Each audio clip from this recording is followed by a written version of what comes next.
السلام علیکم ورحمۃ اللہ وبرکاتہ نحمده ونصلی علی رسولہ الکریم اما بعد فاعوذ باللہ من الشیطان الرجیم بسم اللہ الرحمن الرحیم رب اشرح لی صدری ویسر لی امری واحلل عقدۃ من لسانی یفقہوا قولی ربی یسر ولا تعسر وتمم بالخیر وبک نستعین آمین ثم آمین۔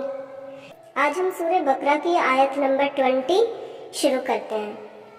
یکاد البرق قریب ہے بجلی، یکاد البرق قریب ہے بجلی، یکاد قریب ہے برق بجلی، یکاد قریب ہے برق بجلی، یکاد البرق قریب ہے بجلی، یخطف اچک لے، یخطف اچک لے، ابصارہم ان کی آنکھوں کو، ابصارہم ان کی آنکھوں کو، ابصارہم ان کی آنکھوں کو، کلما جب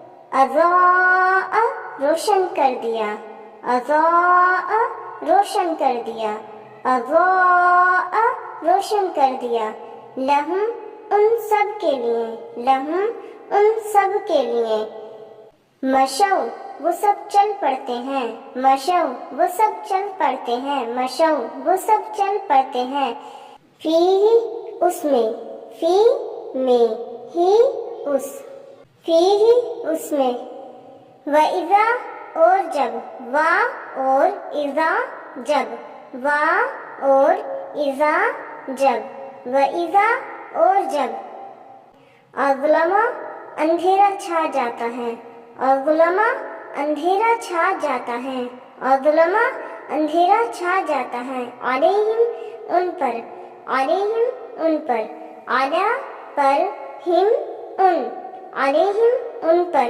قاموا وہ سب کھڑے ہو جاتے ہیں، قاموا وہ سب کھڑے ہو جاتے ہیں، وا اور لو اگر، ولو اور اگر، ولو اور اگر، شاء اللہ اللہ چاہے، شاء اللہ اللہ چاہے، شاء چاہے، اللہ اللہ، شاء چاہے، اللہ اللہ، شاء اللہ اللہ چاہے، لذہب البتہ لے جائے، لذہب البتہ لے جائے، بسمعہم ان کی سماعت کو، بسمعہم ان کی سماعت کو، بسمعہم ان کی سماعت کو، اور ابصارہم اور ان کی بصارت کو، وابصارہم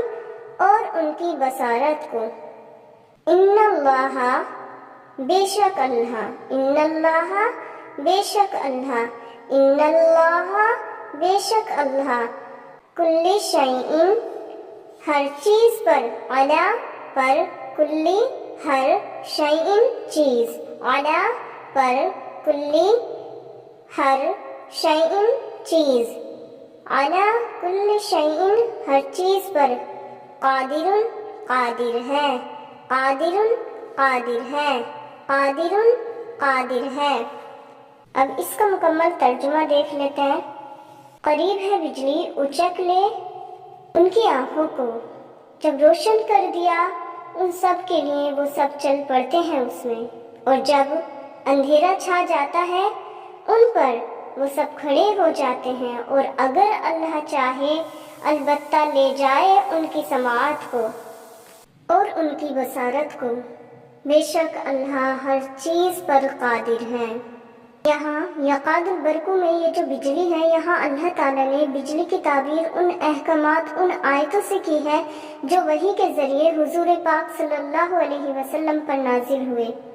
یہاں پہ منافق لوگوں کے بارے میں بات ہو رہی ہے اور ان پر یہ احکامات واضح ہو رہے ہیں، تو وہ ڈر رہے ہیں، اس سے دور بھاگ رہے ہیں، عمل میں نہیں لا رہے، تو اسی کے بارے میں یہاں پہ ذکر کیا جا رہا ہے۔ اس مثال کو سمجھ لیتے ہیں۔ یہاں پہ اللہ تعالیٰ کس طرح سے فرما رہے ہیں منافقوں کے بارے میں کہ ایک گھنا جنگل ہو، ایک گھنا جنگل ہو اور روشنی کہیں سے کہیں تک نہ ہو، اور بے حد تیز بارش ہو رہی ہو جس میں بجلی کی گرج ہو، چمک ہو، کڑک ہو، سب شامل ہوں۔ سوچے کتنا خوف آئے گا، راستہ کیسے نظر آئے گا؟ نہیں آ سکتا نا۔ جیسے ہی بجلی چمکے گی تو اس کی روشنی میں ایک دم راستہ نظر آئے گا، تو اس میں تھوڑا سا وہ چلیں گے، لیکن پھر اندھیرا چھا جائے گا۔ اتنا ڈر لگتا ہے، ایسا لگتا ہے جیسے بجلی گر پڑے گی، اور کبھی یہ اس جنگل سے باہر نہیں نکل پائیں گے اور بھٹکتے رہیں گے ایسے ہی۔ بالکل ان منافقوں کی مثال ایسی ہی ہے۔ جب حضور صلی اللہ علیہ وسلم ان احکامات کو سناتے تھے تو یہ کیا کرتے تھے؟ بالکل ایسے ہی جیسے بجلی سے ڈر جاتے ہیں نا، یہ تو ایسے ہی ان احکامات سے ڈر جاتے تھے۔ ڈر لگتا تھا کہیں ہم پر موت واضح نہ ہو جائے، لیکن انہیں نہیں معلوم کہ اللہ تعالیٰ کی پکڑ سے کوئی نہیں بچ پایا ہے۔ ظاہر سی بات ہے، جب دین اسلام کی روشنی کو نہیں اپنائیں گے تو اندھیروں میں ہی تو بھٹکیں گے یہ لوگ۔ یہاں پہ مثال دی ہے۔ اللہ تعالیٰ آگے کہتے ہیں، یہ کیا کرتے ہیں؟ اپنے کانوں میں انگلیاں ڈال لیتے ہیں خوف سے۔ ہاں، اللہ تعالیٰ آگے فرماتے ہیں نا کہ اللہ تعالیٰ چاہے تو ان کی سننے اور دیکھنے کی صلاحیتیں چھین لے۔ بتانا چاہ رہے ہیں یہاں پہ اللہ تعالیٰ، جب مدینے میں دین اسلام آیا، یعنی حضور پاک صلی اللہ علیہ وسلم نے ان منافقوں کو دعوت دی تو پیچھے ہٹ جاتے، یعنی اپنی آنکھوں اور کانوں کا استعمال نہیں کیا انہوں نے۔ آنکھیں ہوتے ہوئے بھی نہیں دیکھا، کان ہوتے ہوئے بھی نہیں سنا۔ تو اللہ تعالیٰ چاہے تو ان کے دیکھنے اور سننے کی صلاحیتوں کو چھین سکتے تھے۔ بے شک اللہ تعالیٰ ہر چیز پر قدرت رکھتا ہے، وہ جو چاہے کر سکتا ہے۔ ہم نے پچھلی آیتوں میں بھی منافقوں کی کئی نشانیاں پڑھی ہیں، اور اس آیت میں بھی منافق کی نشانی ہے۔ تو اللہ تعالیٰ نے منافقوں کی جتنی بھی نشانیاں قرآن پاک میں بتائی ہیں، زیادہ تر آج ہم اگر غور و فکر کریں تو ہم لوگوں میں پائی جاتی ہیں۔ کتنے ڈرنے والی بات ہے کہ منافق جھوٹ بولتے ہیں۔ منافق جھوٹ بولتے تھے کہ ہم ایمان لائے، لیکن در حقیقت وہ ایمان نہیں لائے۔ کیا ہم جھوٹ نہیں بولتے؟ ہر چھوٹی سے چھوٹی بات پر ہم جھوٹ بولتے جاتے ہیں۔ چھوٹی سے چھوٹی بات تو دور کی رہی، ہم تو مذاق میں بھی جھوٹ بول جاتے ہیں۔ اور پچھلی آیتوں میں اللہ تعالیٰ نے منافقوں کی ایک اور نشانی بتائی کہ یہ فسادی ہوتے ہیں۔ ان سے کہا جاتا ہے کہ فساد مت کرو، تو یہ کیا کہتے ہیں کہ ہم فساد نہیں کرتے، بلکہ ہم تو اصلاح کر رہے ہیں، یعنی فساد کرنے والوں کے بیچ میں صلح کروا رہے ہیں۔ کیا آج ہم میں یہ نشانی نہیں پائی جاتی؟ ہم مسلمان کیا کرتے ہیں؟ آپس میں ہی جھگڑا کرتے ہیں، آپس میں ہی فساد کیے ہوئے ہیں۔ ہر چھوٹی سے چھوٹی بات پر ہم لڑنے کو تیار ہو جاتے ہیں۔ ہے نا یہ نشانی بھی ہم میں ہر مسلمان کی بات نہیں کر رہی، لیکن ان لوگوں کی جن میں یہ برائی پائی جاتی ہے۔ ایک اور اللہ تعالیٰ نے قرآن پاک میں پچھلی آیتوں میں ایک اور نشانی بتائی، بیان کی کہ یہ صحابہ کو برا بھلا کہتے تھے۔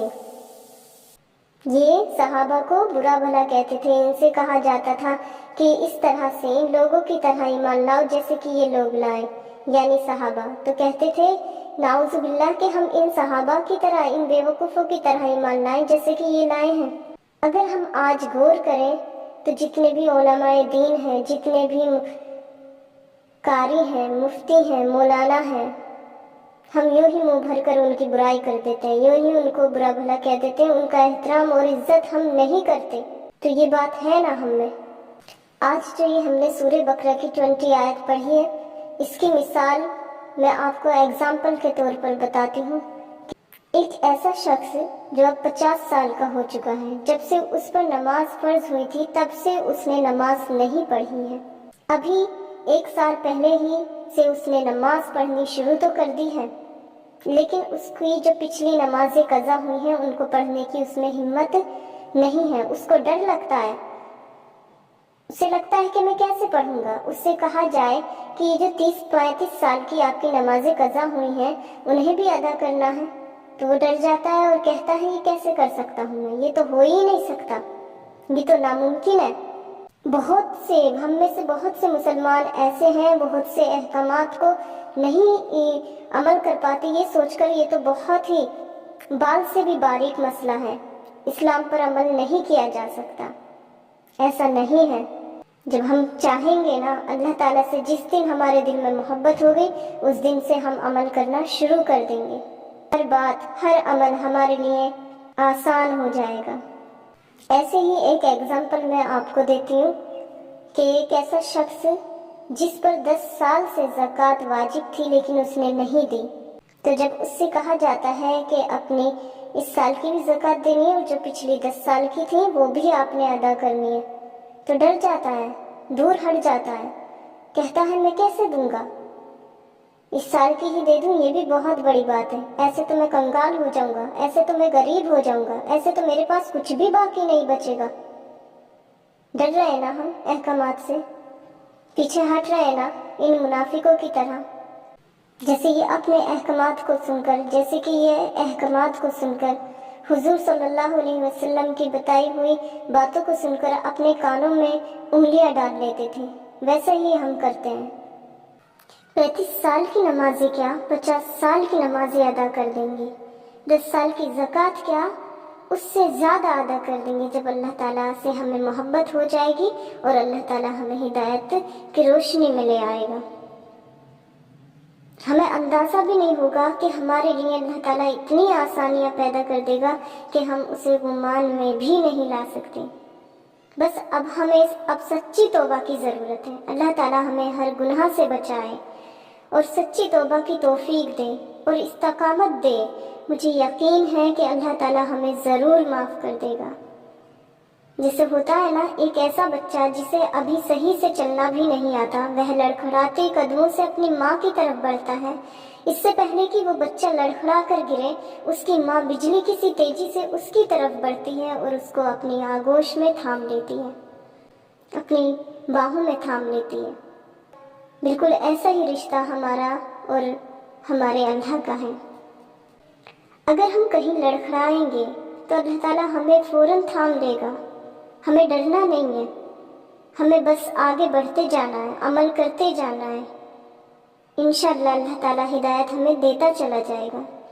اللہ تعالیٰ کہنے اور سننے سے زیادہ ہمیں عمل کرنے کی توفیق عطا فرمائے، آمین ثم آمین۔ السلام علیکم ورحمۃ اللہ وبرکاتہ۔